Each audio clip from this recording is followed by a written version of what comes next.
আজ আমি বানাচ্ছি আমার এক অপছন্দের জিনিস, তবে এটা না খেলে হয়তো এটা আমার অপছন্দেরই জিনিস থাকতো। সবসময় ভাবতাম এরকম সাদামাটা জিনিস মানুষ খায় কী করে।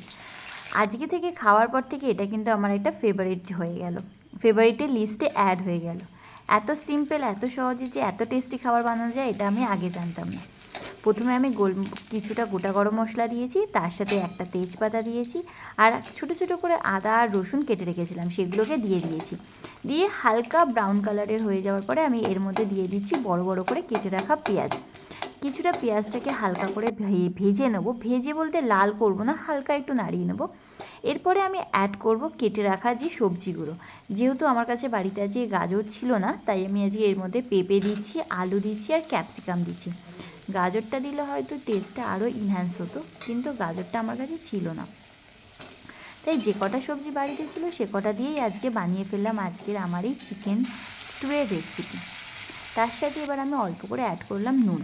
নুন দেওয়ার পরে আমি যে মাংসর পিসগুলো নিয়েছিলাম, প্রথমে আমি বলেছিলাম লেগ পিস আনতে, তো লেগ পিস পাইনি রাত্রেবেলা, তাই জন্য হাড়ের যে পিসগুলো আছে সেগুলোই নিয়ে এসছে। তো সেগুলো দিয়েই আমি বানাচ্ছি আজকে চিকেন স্টুটা। এখানে আমি মাংসগুলো এক একটা করে ঢেলে দিচ্ছি এই পুরো জিনিসটার মধ্যে। এটাকে কিন্তু বেশি ভাজা ভাজা করবো না, হালকা হালকা তেলে নাড়িয়ে নেওয়ার পরে আমি মাংসটা কিন্তু অ্যাড করে দিচ্ছি।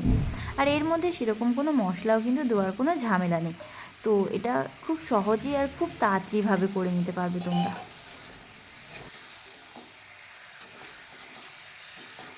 এবার এই পুরো জিনিসটাকে আমি খুব ভালো করে মিশিয়ে নিচ্ছি। তারপরে আমি অ্যাড করে দেবো গোলমরিচের গুঁড়ো।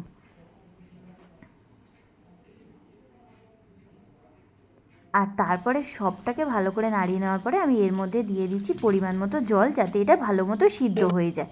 এটাতে জল দিয়ে আমি কিছুক্ষণ ঢাকা দিয়ে রেখে দেবো সিদ্ধ হওয়ার জন্য, আর আমাদের তৈরি হয়ে যাবে চিকেন স্টু। কিন্তু নামানোর আগে অবশ্যই মনে করে একটুখানি কর্নফ্লাওয়ার গুলে এর মধ্যে অ্যাড করে দিতে হবে, তাহলেই রেডি আমাদের চিকেন স্টু।